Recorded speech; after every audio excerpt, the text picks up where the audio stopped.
So I realised yesterday after we were recording that I went on this whole long story about my trip yesterday, the other day. Yeah. Like why, like where we went, what we did, blah, blah, blah, blah. The reason I'd written that down was because it was more of like a recommendation. I actually completely forgot to mention that. And last night I was in bed and I was like, I didn't even say that was recommended. So basically, my thought was, while I was there enjoying my paddle boarding and my walks and whatever, that I thought that would actually be a really nice, like, hen or like a tame hen or stag do idea. Yeah. And that was why I wanted to say about it. I thought it looked amazing. I actually looked on Googled it after you spoke about it, and I was like, this looks like somewhere I'd like to go when my children are all being looked after. 100%. Yeah. Oh, definitely. But yeah, if you're like, you know, you don't want to go out drinking and you're not into that kind of thing, and you just also you like doing outdoorsy stuff. There's a smaller group here. You can like hire all those lodges. I liked it. It so really that was nice. the whole point of me talking about my trip. You can go off for the wine tasting. You can go to the pub. Like, there's so many things you can do. You can do the paddle boarding, the wild swimming. You can go for a nice long hike. Lush. You could get someone in. On a Saturday morning, they do like yoga class in the morning and stuff. Like, like how good would that be? Like a little weekend break with the gals for your hen do.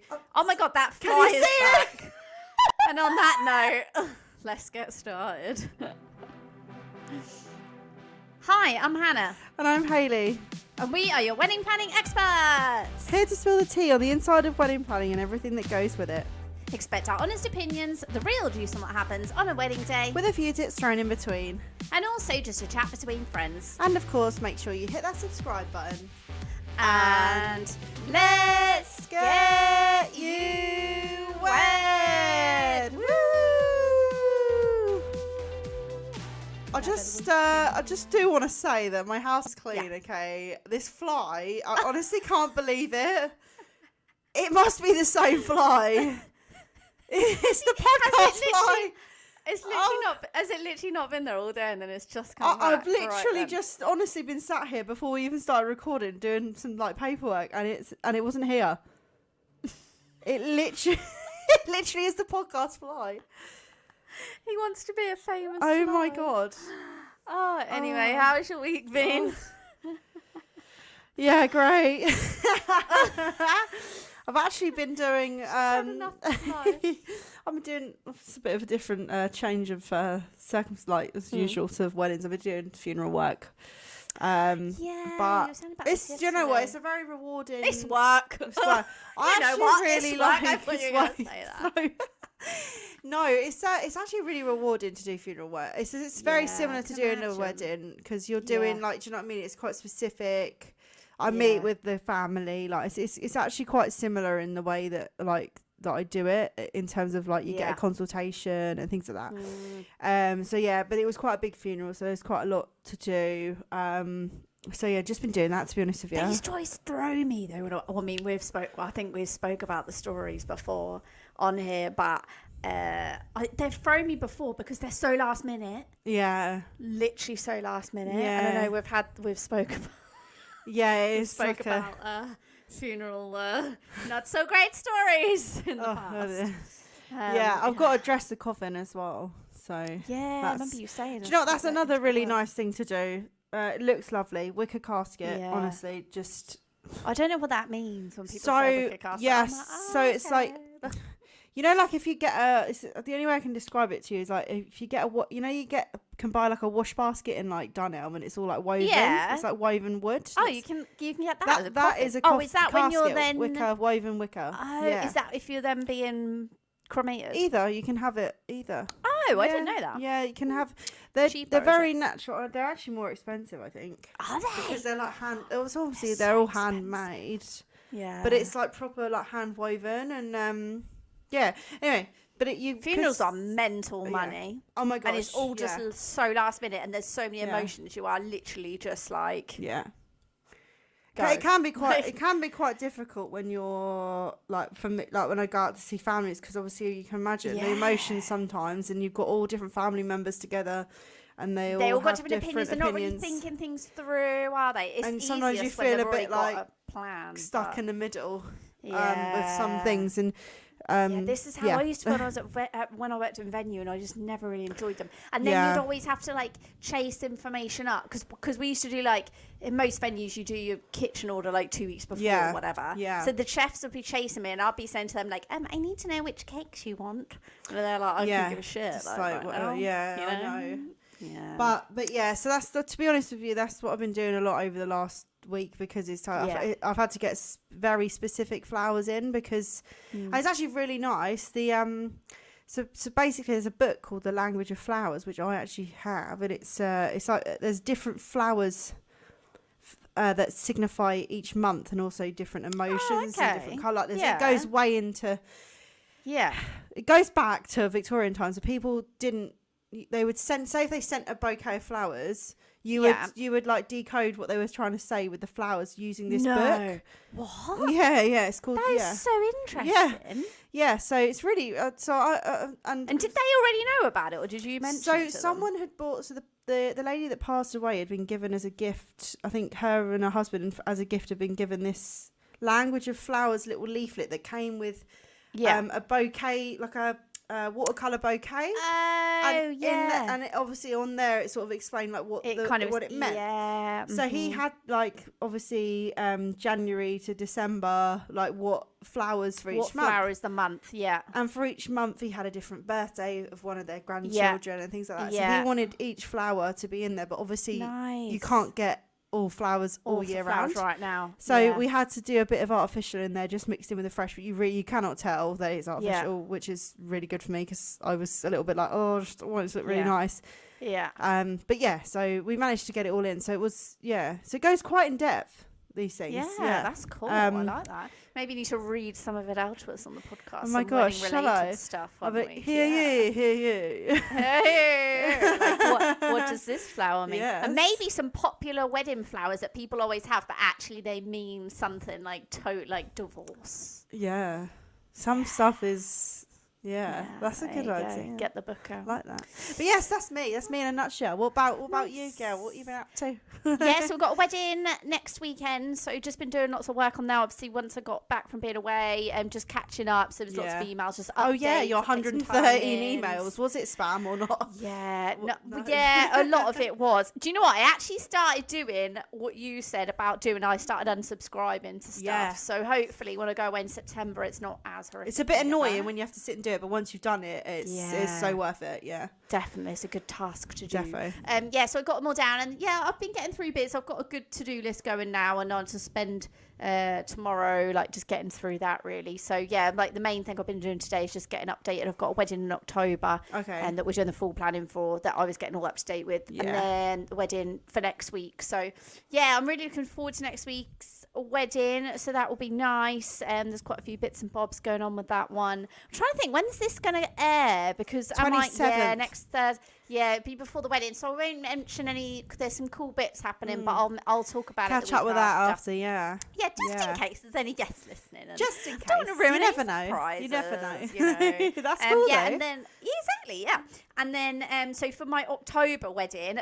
we did their menu tasting a few weeks ago, and then they had to like kind of finalize the menu basically with the venue and stuff. So I've now had to email all their guests to be like, right now I need you to choose your menu really freaking quick. So it's just doing that, then chasing people up because they obviously don't then do that straight away. So just all those kind of like final bits and bobs, and then I have to collate all that information into one document for the caterer and then the stationer and then the couple. I then put together like an actual diagram, and then I put numbers of where all the seats are, and then they swap the numbers for like people's names basically, so they can then do their table plan as like a visual, so they can see how it looks. So just been getting all those kind of bits done really. So lots of next weekend's wedding, quite a few changes. We're just doing on the day management, but when I got involved I was quite like, that's not gonna work.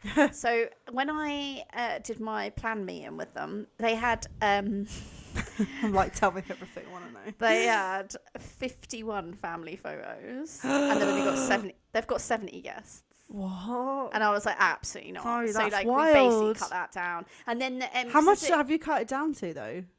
So the actual must-have photos, there's 12, so that's not horrific. Okay, that's not too bad. And then there's probably about 10 that are like, oh, they would be nice to have. But they were like actually quite easy because they've got one where it's like couple, both sets of parents, and then they just want like the couple and their own parents. Yeah. And then I've just added those ones actually in. So it's actually about 14 because they're easy to do. Because I'll literally be like, right, couple, both sets of parents, right, take you out, put you in, you know.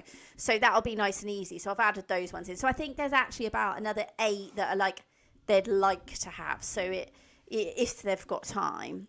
So, and they can kind of be at any point in the day because it's not as pressurized to like make sure we get those photos. Yeah. So yeah, that's a big difference. That's a massive difference. Doing a whole freaking like scope around the whole. They were like, right, so I'll have some photos here. Oh my gosh. Then some photos here. Then and I was like, no. So I basically changed the plan and was just like, we're doing them all outside the front of the venue. Then we've got to move it. It's moving people. It's a nightmare. I was like, you can go off and have photos there, but moving all your guests for a group photo. I was like, by the time we walk to the statue where you want the group photo, that's 10 minutes. Yeah. Then to do the group photo, it's 10, 15 minutes. Then for everyone to walk back, you need half an hour in there. And they're like, what? Yeah. That is mad, actually, because you don't realise either. You think you're going to look at these photos all the time. I'll be honest with you. The ones even the family ones I asked for, I've not got printed. No. Do you know what I mean? Literally. Right? and I said to them, and what was really good is they actually listened. So I kind of said it as like an off-the-cuff comment. I just said, you know, at the end of the day, you want to be able to enjoy your drinks reception. Like, we can do all these photos, but you'll be doing photos for your whole drinks reception. And she messaged me later and was like, that's really stuck in my mind about like you want to enjoy. Well, I said, you know, at the end of the day, it's your wedding. You want to enjoy your day. Yeah. And then she was like, that's really stuck with me. Yeah. And like, it's made me realise. So that's we've good. now got it down. The caterer's up to date, the photographer's up to date, the venue's up to date. So I feel like we're all on the same page. We've got a much better flow going. That's good. And it was like one of the spots where they wanted some of the photos taken was like a public area. And I was like, well, that's going to take us even longer. Because there's going to be public roaming around. Yeah, exactly. Yeah, and like you can't really do that. Security will come and move you on. Yeah. It was. I think people just think all a little bit like that. Things in their head, they think they're going to work, but actually, when you think about it realistically, it's. But then Hannah comes along and says it's not going to work. Basically, pisses on your bonfire. Piss on your parade. Yeah. So anyway, this week is our Q&A and recommendations week. So you guys have been sending in all of your questions to us, and for anything that you want recommendations for, or if you guys have got recommendations and stuff, we always welcome them. So let's dive on in. So first up, we've got, how do I manage a guest who I know will be difficult on the day but has to come? Do you know what my first thought of this was? Don't invite them. Yeah, why they got to come? Why have they got to come? No, but I did have someone like this. I kind of get this. I kind of get it. I didn't, but I can. Well, mine, they didn't come in the end. Oh, okay, great. For mine. Yeah. But, you know, the person where you're like, oh, no, they're going to be a nightmare. They're going to be really annoying. But they actually didn't come in the end, so it was fine. So maybe you'll have that scenario. Yeah, let's fingers crossed they just don't come. Yeah, they have a drama, don't they? And also, why are they going to be difficult? Like, what is the difficulty? So my plan was that I just briefed my bridesmaids and was like, this is who I'm worried about. That's a real good one. Get your bridesmaids to see them off. Yeah, if they start trying to do a speech, take them out. Take them out. Yeah, so brief people, I think is, and like, you know, like other family members always kind of know, like, do you know what I mean? Everyone knows who that person is, and they kind of just like, no. I'm trying to think, because I did a wedding a couple of months ago, and there was a guest there that definitely was a liability, and I could just tell that you could just tell that they were like, and they were even like the way they'd speak to us, like it was just a bit like, you're kind of gross, and they were just being basically like talked to by the groomsmen and stuff, so they obviously all knew what he was like. Yeah. So they were like trying to like diffuse it and like get him out of this. You know what I mean? Exactly. That's the thing, and that's what you got to do. Like, as your bridal party, that's kind of what they're there for. And also, like, your coordinator, I've had people say to me, like, tell me situations before, and I kind of keep an eye out, and I'll always go into, because at the end of the day, we're completely unbiased. So if we see someone being a bit fun, like, we'll go straight over. I actually saw this at a wedding recently. There was like, I knew the mum and dad went together because I had that on my information, and I kind of saw dad, like you could tell like he was aggy, like he weren't happy. And then the mum was being like, come on, like trying to grab his arm, and he was just like, get off, like he was really up. But she'd kind of walked him off a little bit. Yeah. So she was obviously trying to, even though they weren't together anymore, she was obviously trying to talk, like calm him down. Yeah.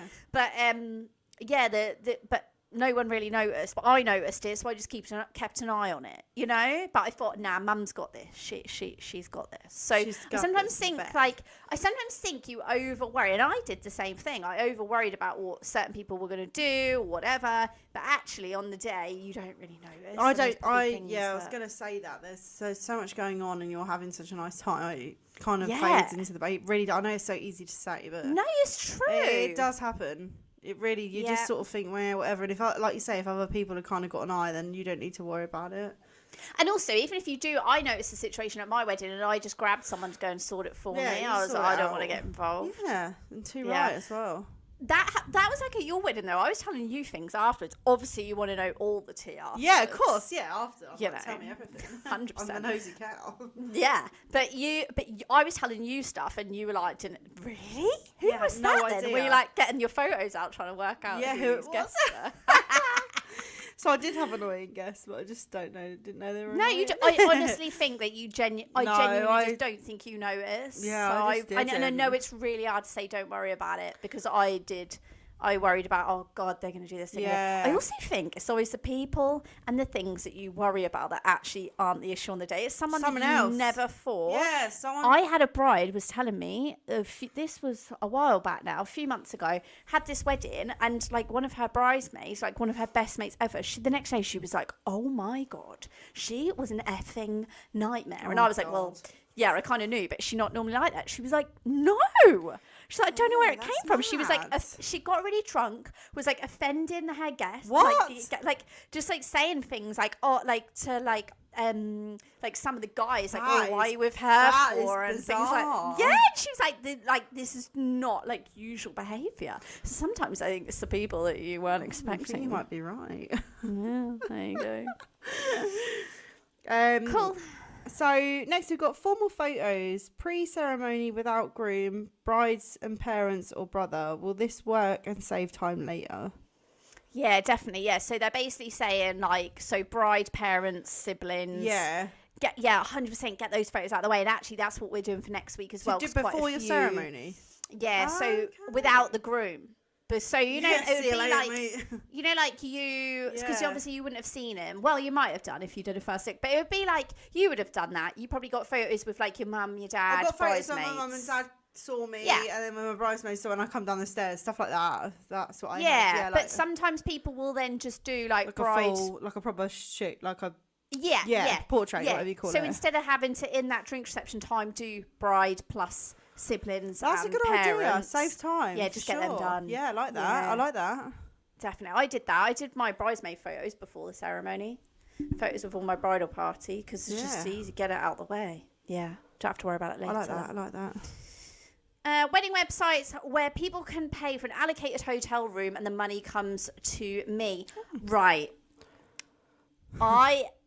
If anybody knows a website that does this, please let me know, because I actually don't know of one. Yeah, so I don't. Good idea, yeah, though. I've had a few like situations like that with this year. So it'll either be that the couple have had to pay for, like, they've had to contract to, I don't know, 10 rooms. Then the couple have to pay for that on their wedding contract. They've then said to guests, if you want to stay, this is how much it costs. But obviously the couple have already paid for it, but they want to be reimbursed for it. Yeah. So it's then getting that money back. Or like I had a couple this year who like subsidised all the rooms. So say the room was actually supposed to be £300, but they paid 50% of it or whatever. So it was cheaper for their guests. Yeah. But they were still getting a little bit of money back. Yeah.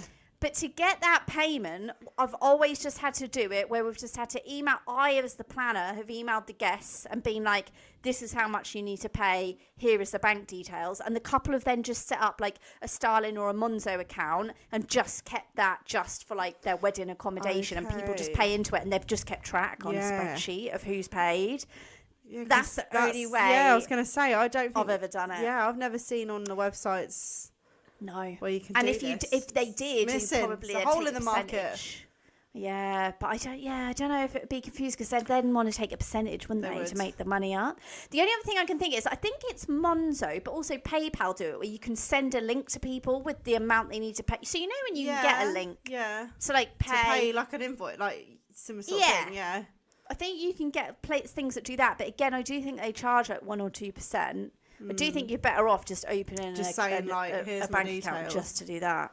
Yeah, and then just keep track of it. Like, you just put it on your website, wouldn't you? Like, for accommodation, here's the Well, or I would email me, I don't know.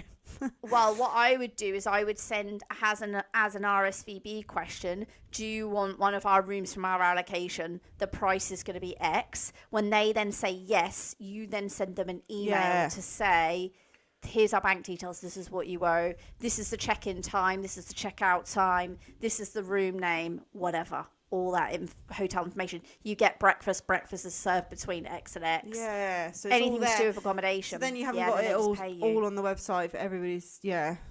Yeah, because then it's a bit like, anyone, you kind of want to have a bit of, because what about if you only have 10 rooms and then 30 people then just click and start paying you, you know? You want to be able to do the room list. So I would ask people, do you want one of these rooms? Yeah, that's the word. Yeah, control. Yeah. But yeah, I've never known a website to kind of to do that. The other way around it, obviously, is to say to the hotel, yeah, we are happy to to contract that amount of rooms. So we did have a couple do that this year, actually. They had to contract like 20 rooms. Then their guests would call up, pay, and then on the final invoice, the venue just then took off that chunk of money. Right. So say your guests were paying like £100 a room, you had 10 people book, so that's £1,000. They then just took £1,000 off of their final invoice from the contracted amount. Yes, yes. So yeah, maybe speak to the venue, see if they can manage it, because it would be a lot easier than you having to do it. Yeah, that's kind of literally what they do, if you know what I mean. But I don't know a website that does it for. And no, I'm sorry. Sorry about that, but I feel like all the things you said though are really helpful. Yeah, it just takes a bit of managing. You just got to keep a spreadsheet and know who has paid you and who hasn't, which I know is a ball ache. But I don't know, is there a way of like giving like a mum or something access to that bank account then that you've set up, and they can then have that as their job? Do you know what I mean? Yeah. Like someone that's quite good on the yeah, that's a good idea. Or just get people to put their own accommodation. Do it yourself. So someone's asked, how much should a floral arch cost and how can you get it cheaper? Oh, this is all you, babe. Oh, yeah.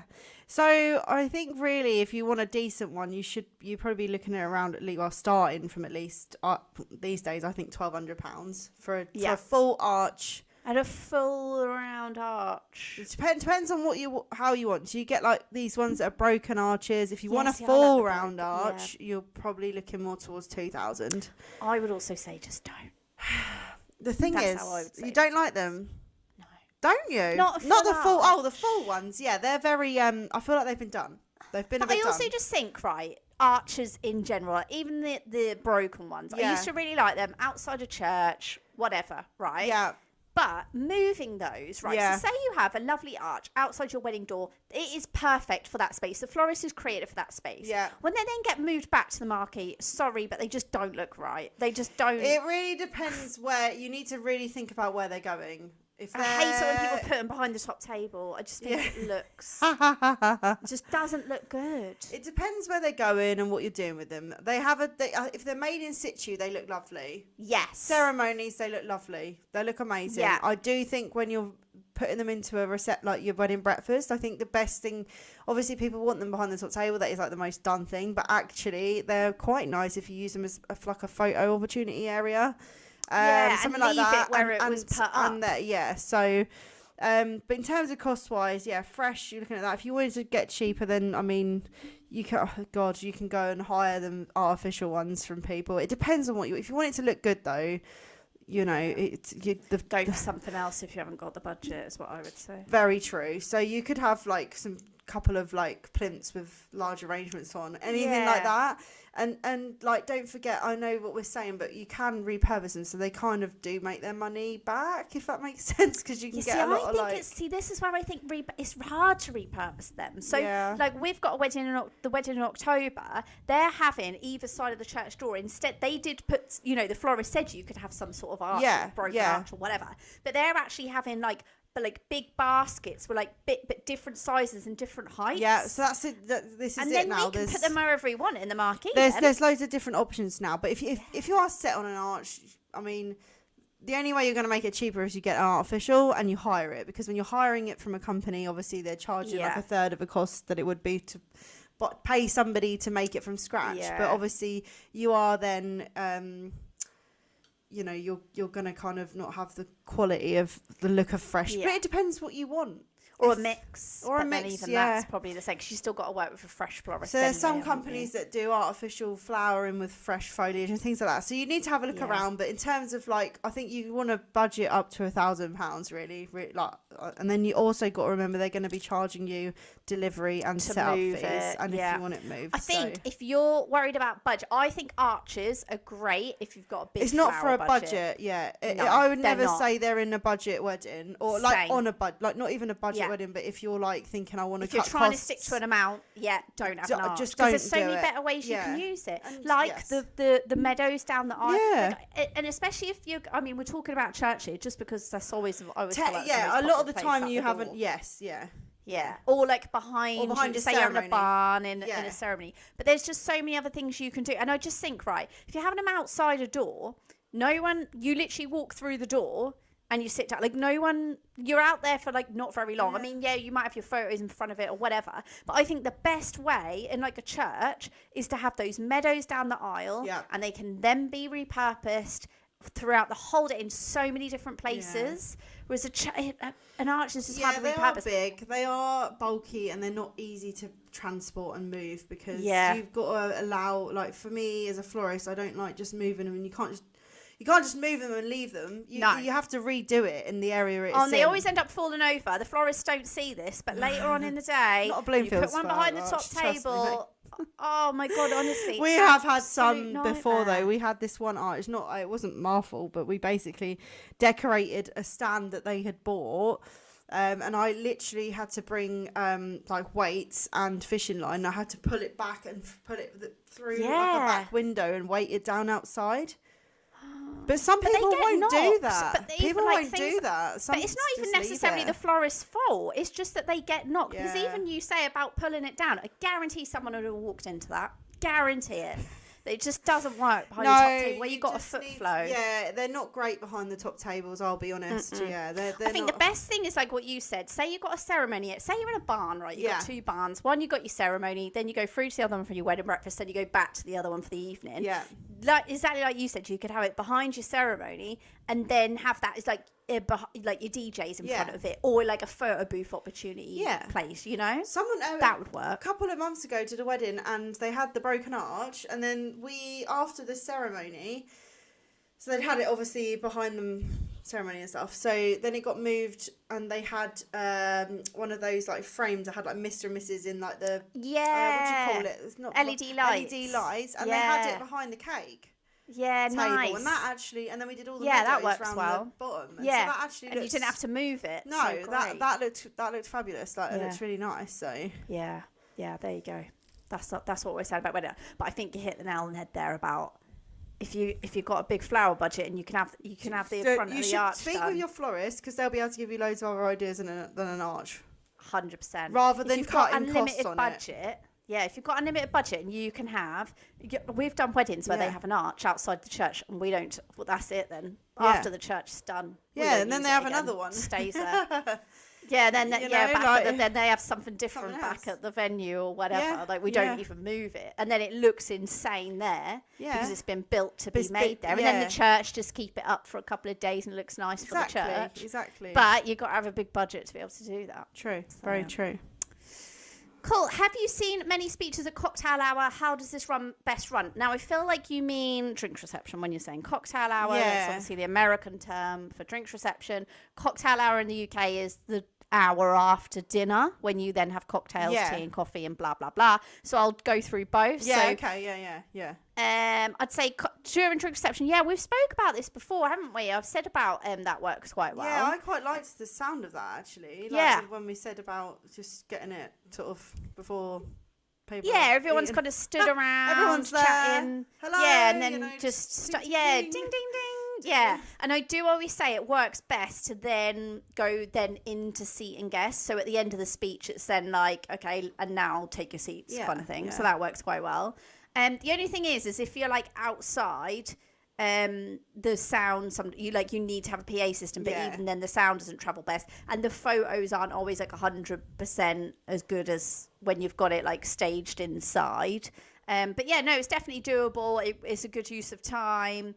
But again, you have to still time it in, because if you've got loads of family photos, there's still a lot going on in the drinks reception. It's not just an hour and a half of open time like you're doing couple photos. That's you're when doing your photos are. Family photos, So not everyone's going to be there. They're going to be like pulled away and stuff, right? And we've got to get everyone rounded up. So that it's not like you're just stood around for that long. So. And then if we're talking about after dinner, I mean, that's kind of the usual anyway, but everyone would be stayed seated. But I wouldn't then get everybody up, get them a cocktail, and then ding, ding, ding, and then start a speech. Also, it's not like a 5-minute job getting people drinks. Like, say if they're getting up and picking a cocktail at the bar in the cocktail hour, like, that's gonna be an hour. People and everyone's pissed at that point, and they're just going to the toilet, they get fags and stuff, getting everyone back into the night. No one's gonna be listening. It's so true. But drinks reception time, it can work quite well. For like 1 or 2, you don't want to be doing like 4, like everyone just stood there like, oh my God. But like, it's quite nice doing like little, like a far for the bride welcome speech. I like this when they do it on their own land. And then like dad gets up. So say it's on mum and dad's land. Dad gets up, does his speech, welcomes everybody. Thank you for coming to our home, blah, blah, blah. Then the MC steps forward. Thank you, I'm the MC, blah, blah, blah. Take your seats. And then everybody takes their seats, and then you might go into the groom's speech. Then you do dinner, and then at the end do maid of honour, best man speech. I like that. So there's so many ways you can do it, actually, rather than just sticking to the traditional way. Yeah. That actually might work better, depending on the amount of people you have, and also like how many speeches, what your like order of the day is. So exactly. I think we talk about it a lot, don't we? So if you're listening and you've heard us speak about, go through all the different ways we've said about doing it, and and also feel free to ever send us like your how many speeches you've got and stuff. And then we can have a look. Cool. We have 2 long tables for 80 guests, having name cards on the tables, but how do I do the table plan? A lot of people struggle with this. Because normally it's round, isn't it? So if you've got your 2 long tables, people are like, how to... So I have actually seen people literally do a big board with the drawing of the 2 long tables, and then That's how I would do it. See, I don't like that. Oh, so how do you... It looks shy. It looks like... Oh, what you mean, like for people to diagram. See? Yeah, so on a big board, people would then look and sorry, go, I'm thinking like for... I was thinking from a point of view of like you as a planner or coordinator looking on the day. Sorry. Yeah, I see what you mean. The actual table round board for the guests to see where they're sitting. So I would just... So 2 long tables, so 80 guests, you've got 40 on each. Yeah. So I would break that down into like 8 tables. So basically 4 on... So you'd have... 4 on one length, so tables 1 to 4, then tables 5 to 8, and then I would do like blocks of 10 people, and then I would literally do a board with still like table 1, table 2, table 3, table 4, right down to 10, and then list those people's names. It won't make sense. That wedding we did last month, and they kept saying the table plan doesn't make sense because it looks like that person's not sat next to that person. I'm like, but it makes sense on the day. And then on the day you have it, the table is one long length, but you've got table numbers 1, 2, 3, 4 in the position that makes sense. And then those people will go like, Hayley will go, oh, Hayley, Richard, we're on table 2. Then they'll go over to where table 2 roughly is, and then they'll find their name. That's the best how way. I would do it. Yeah, so I'd still split it down. To me, You can do a board with literally the 2 diagram. long tables drawn out, but I don't think it looks as nice. But I still think that would confuse cards. people. Escort which cards. we spoke about before. Yeah. There you go. Hope that helps. Dinner is in a courtyard, and the after party is in dinner is in a courtyard, And then the after party, I mean, I'm assuming you mean like the evening reception in another area. How do I do the first dance? Well, I don't think that makes any difference. No, because people you're will not be going to moving. do first dance at dinner. Yeah, so everyone, surely there's going to be someone saying, now we're moving here, or an MC or coordinator, or somebody's going to be like, now we're moving through here. Yeah, and actually, that is a good way of getting people to move, is be like, the first dance is now going to start, everybody make your way through. Yeah. But you probably wouldn't want to go straight from dinner. Well, actually, there's a venue we work at quite a lot that do this. So we get them everybody through. We'll do like tea and coffee in that other area. Yeah. And like the bar is in there and whatever. And we move everyone through. And then a little bit later, we then just, announce the first dance the same as you would anyway. Even if it was in the same room. Even if it was in the same room, I actually don't like it much when it's in the same room because you've got like tidy tables and I know stuff. What you're saying. Like when it, like all the tables are like covered in crap. It's actually like, quite nice to just move people along and start fresh to a clean else. area. Oh, and I love when the evening is in a different space, and then especially when I worked in catering, you could come in with all your glass boxes, and the room is like a shithole. There's glasses everywhere, there's napkins everywhere, there's old place cards everywhere, there's just crap everywhere. I love cleaning that down. Do you? Yeah. Oh my God, there's something very therapeutic about it. I get all the glasses on one table. Yeah. And then we sort them all into the right boxes. To be fair, then I do all the rubbish. Yeah, I can kind of I do all the napkins. see that because when we do a clear down for a wedding and candles and stuff, and you put them in their little boxes, and it is quite satisfying. I can understand that. I put all the flowers on one table, and when the florist got to come in the morning, they just come and move them. That's it. You got to say, right, when you come back from a wedding, oh my God, at the end of the night. It's quite organised. Yeah. Do you know what? If someone can do that for you as a florist, it's just so good. That is the best. The best. Just all thing. In one area, right? This is your stuff. This is your stuff. It just makes everything run quicker, and they get everyone out of there. So then the venue or whatever can just continue with the next if they got another wedding or whatever. Just everyone helps each other. So. Yeah, I don't really know what you mean by that. How do you do the first dance? You just same as normal. You always do the first dance as the first song of the night. So whenever your DJ's due to start, here comes the Mr. and Mrs. Smith. Yeah. Whatever time your first dance Hayley was a Mr. I was a Smith. Now I'm a Waller. Weird name to change to. Love that. Round or long tables in a Boma style venue. Round with a fire pit in the centre. Now I had never heard. No, I'm like, I hope you know. I googled it. Yeah. So a Boma style. It says a Boma style venue. I don't know if we're even pronouncing that right. Is an outdoor enclosed gathering space centered around a central fire pit, inspired by traditional African livestock enclosures and communal meeting areas. So basically, with the pictures, it's literally your table is built around a fire pit, which I love that. Yeah, so then it's going to be do they mean like a long, as in like it would be like one big long circle? No, I think that round. I think they just mean that would be like the central focal point. And do you have like long tables maybe like framing that? Or, I personally envision round. Loads of round tables. Do you? Yeah, I just don't think long's going to look nice with the shape of that. Yeah, because you've got to be able to get to the fire pit. Yeah. Or I would do like a big square, but not the square. Like, so I'd do a long table, then a gap, then two long tables down the side. So it's so you got your. So you can still get in YouTube. Like this. Yeah. Yes, you can get into the fire pit. That is so cool, though. Actually, I know, right? I want to know what this venue is. It sounds so cool. And where it is.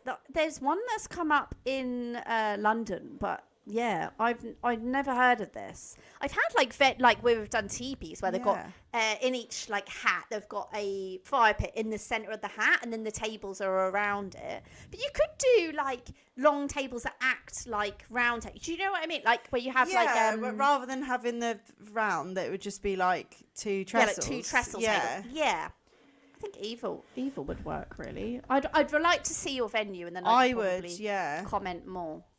But I feel like that is so cool. I think that's awesome. I really want to see some photos. Perhaps we should do an episode where we cover different types of venues. Yeah. We could get like listeners could write in. So it's what I mean. Different cultures. There's so many different things.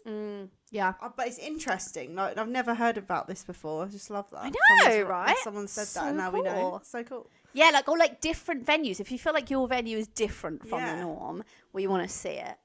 I love hearing about new venues. You know, when you're in like, even if I'm in a consultation and they're like chatting to me about, we've seen this venue, and I'm like writing it down. I want to look at that. Yeah, totally. Love it. Yeah. The next one made me laugh. Do you have an episode on content creators? Yeah. Do you know what I was thinking earlier? Right, what we need to do is, and what our plan is we are getting a website launched very soon, and what we will then do is we probably won't be able to backdate all of the episodes, but moving forward, what we'll do is we'll almost put like what's it called, the script thing of our transcript of each episode, and what we'll do is we'll categorize it, so then when we go, okay, we talked about I don't know, speeches, we talked about Boma style venues, we talked about formal photos, we talked about wedding websites, you know, we can then tick the boxes, and then you can just go on our website, search speeches or whatever, and it will bring you up all the episodes where we've talked about it. So yeah, that's a good point. It is in the planning and the process. Because at the minute it's so hard, isn't it? Because obviously we have titles, but it doesn't cover everything that we've spoken about. I think the one we did on content creators was literally like content creators versus videographers or something. Yeah, I think that's what the episode was called. So, and I think you can search on like Apple Podcasts and stuff, can't you? You can type in like "Let's Get You Wed" and then put content your like creator like the word, like your keywords that you want. Don't know about Spotify. I'm not sure about that one. Yeah, that's a good point. I think you can on Apple though. I think you're right there. But yeah, it is something we're working on, because I know that can be quite irritating, and for us as well, because we're like, sometimes we're like, oh, go back to that episode. Yeah, and it's like easy to see on the website. You can literally search like content creators, and it will come up the episodes, and then it will say the episode number, and then you'll be able to then look for that episode, or we'll have a link to that episode. So yeah. It's all in the works, guys. It's in the works. We're busy women. Yeah, we are. Anyway, guys, that's us for this week. You know where to find us. We're on Instagram, TikTok. We are at Let's Get You Wed Podcast. We're also on YouTube. Make sure you watch us. Leave us comments. Leave us questions in the comments. Leave us a review on whatever your favourite podcast platform is. And you can email us your questions, your dilemmas, your recommendations for people. Let's Get You Wed Podcast at gmail.com. Amazing. See you next week, guys. Bye.